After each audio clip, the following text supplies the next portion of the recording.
Hi guys, how are you? I hope you're doing well. Some people have a difficult time learning online, and I can totally understand that. So I decided that I would narrate some of the PowerPoints. If that helps you watch the narrated version better than just reading through it yourself. So hopefully just giving a couple people some options. So I'll just go ahead and go through chapter 1 and explain my take on the different slides.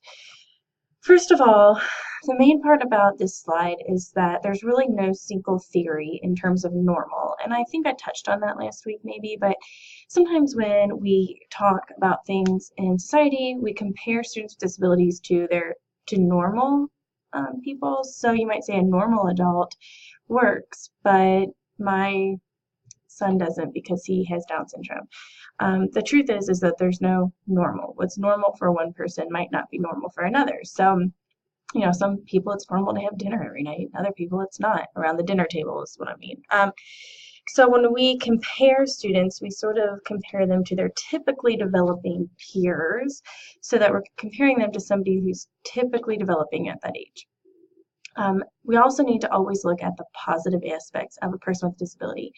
So we want to look at what they can do, the importance of abilities, and what I mean by that is if you have somebody who is lower incidence, which means it doesn't happen very often, and they often have lower cognitive abilities and higher needs. So I'm talking about a student, let's say, that I've worked with in the past who was in a wheelchair. He did not have any motor control, so he sort of sat with his head tilted to one side or the other because there was a contraption there that he could lay his head against, sort of a headrest, I guess you would say. And he had very limited abilities. So his abilities were he could blink. He could not blink 1 for yes or 2 for no, but he could blink. He could breathe, and he could smile. And that's really about his main abilities that we knew of. So we had to figure out how do we use those 3 abilities to help teach this child. And even though it was only 3 very small things, like breathing independently, that was still an ability and a strength that that child has. So we always want to look at what abilities they have. What abilities can we use when we're teaching them? Another thing we want to think about is a disability versus a handicap, and we're going to talk about that in the next slide, and then a disability versus an inability. Like, are they truly unable to do something, or is the disability causing them that hardship? So the difference between a disability and a handicap is explained at the top of page 5, and I always actually go back and review how the textbook wrote it because sometimes I think it can be confusing. But what we're saying here is a disability means that you're unable to do something, or it's a diminished capacity to perform in a specific way. So you have some sort of impairment. So let's say that you were born without the feeling below your waist, then you are truly, you have an inability to walk. You don't have the physical motor capabilities of walking. It becomes a handicap when you're disadvantaged, and that inability to walk now cannot allow you to do certain things. For example, let's say swimming. If you have the inability to move your legs and you're tossed in a pool with nothing to help you, you may not be able to use just your arms to keep you afloat. So it becomes a handicap in that situation. But if you are in your wheelchair and you're navigating your environment and you can get to class just fine, and you can actually drive with hand motor steering, then it's not a handicap because you can go to school and you can drive, and so it's just a disability. You have a disability, but you're not handicapped by it. A handicap would be that you may or may not have a disability, but you're unable to do something because you're at a disadvantage. So the book kind of explains it as if you were blind, you are often disabled in most situations, but there are times where it could just be a handicap.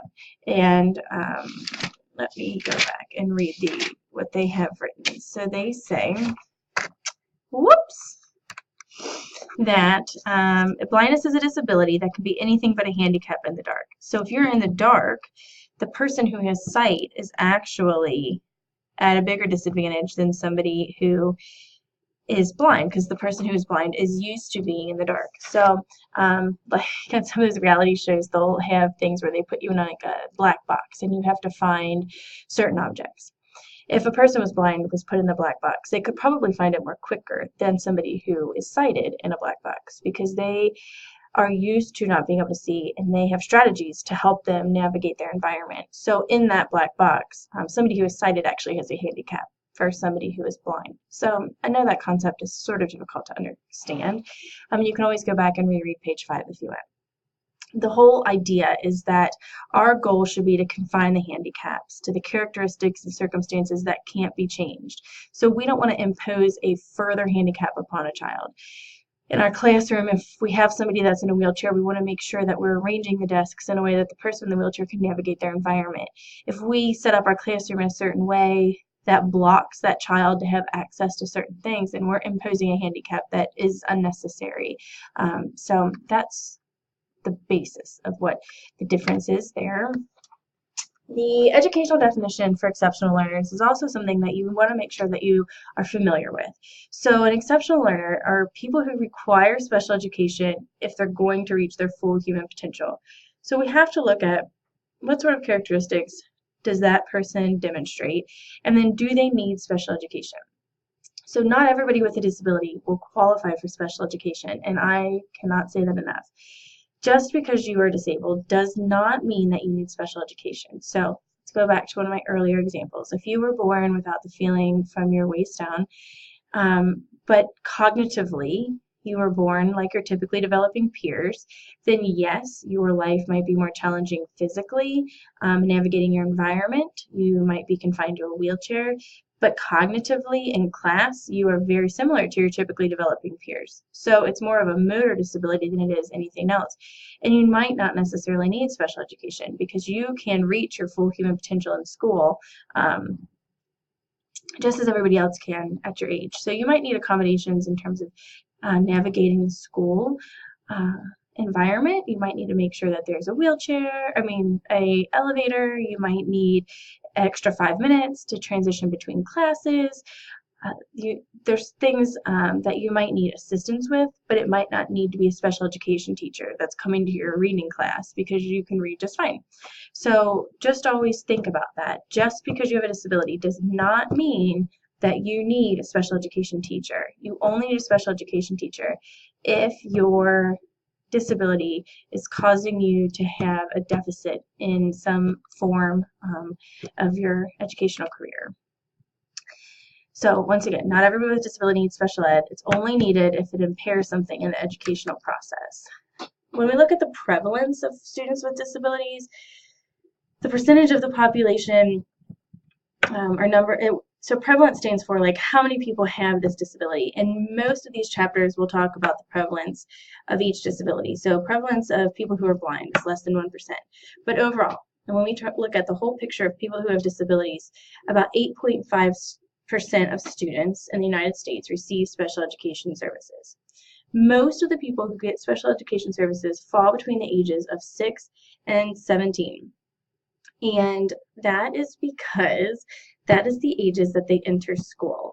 So most of the time we identify a student when they enter school, we notice that they're struggling with school, and then we evaluate for a disability. Now there are disabilities that might come in as a kindergartner, a child who comes in as a kindergarten who already is identified with a disability, and that is one that's more obvious. But most students don't qualify for special ed until after they've entered that school age. And then there's two different types of categories that we talk about. There's a high incidence category and a low incidence. High incidence are disabilities that we see more frequently. So special or specific learning disability would qualify as high incidence. OHI, students that have ADHD fall under OHI, and that happens more frequently than, let's say, a low incidence disability. That would be something like blind or deaf, which we call visual impairment or hearing impairment, a mental disability, which we now call an intellectual disability. That would be a low incidence because it does not happen very often. When we talk about high and low incidence, most high incidence disabilities are often perform higher educationally than a low incidence disability. So a student with a high incidence disability probably achieves at a much higher rate than a student with a low incidence disability. When do most qualify? Like I said, after they enter school. So some might have a physical or medical condition. You know, some students with autism, we find out when they're 2 that they have autism. People who have Down syndrome, we find out usually when they're born that they have Down syndrome. Sometimes speech and language disabilities we find out at an early age. So there are some medical or physical disabilities that we find out before school, but the majority of the people will be identified after they enter school. And most students receive special education because there's a gap between what they should be able to do and what they're actually doing in class. So their academic achievement compared to that of their peers, or if they have some serious behavior problems. All right. This sort of loops back up to what I was talking about in special ed. So the definition of special ed means that you need specifically designed instruction to meet your unusual needs of your disability. So you might get several things. You might need different materials in class, which would be things like enlarged print or things like that. You might need specialized teaching techniques. So you might need to be taught in a smaller group. You might need to be given a paraphrased directions. So rather than explaining all of the directions, just tell me what I need to know for this part and then come back and tell me what I need to this part. You might need a multi-sensory approach to teaching, things like that. Specialized equipment or facilities, and that would be a wheelchair or a lift or a specially designed seat.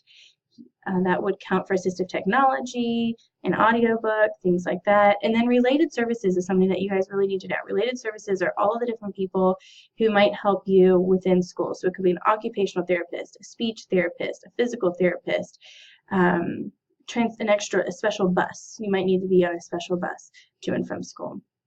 So those are what those different things mean. And then to be considered exceptional for purposes of school, you must require special ed to achieve. So once again, like I've always said, you must have to have some sort of deficit that requires special education in order to achieve your full human potential. And I'm going to stop there for this video, and I'll start the next video just a second.